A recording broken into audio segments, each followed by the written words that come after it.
Just finished up a V6 to V8 swap.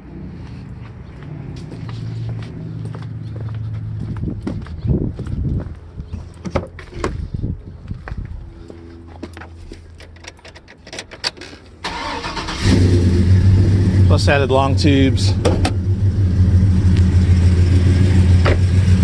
And he already had dual exhaust.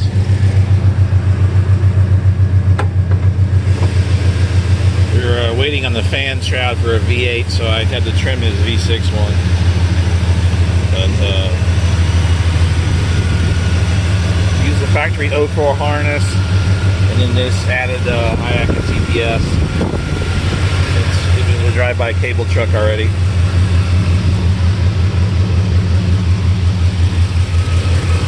Kind of see the headers.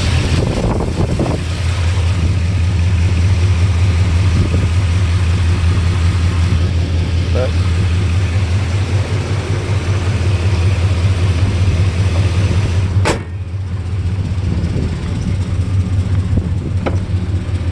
some pre-programming involved. For whatever reason, the V6s are gas gauge is in the tune is backwards to the V8. So once you convert the PCM to V8, the gas gauge reads backwards. I don't know why GM does that. There's probably some reason, but I don't know. I'm not the software engineer at GM, but I'm aware of that. So I got, I just copy over the V6 gas gauge table, and then it works like it's supposed to. No check engine lights or anything. Everything works and drives like it should. So.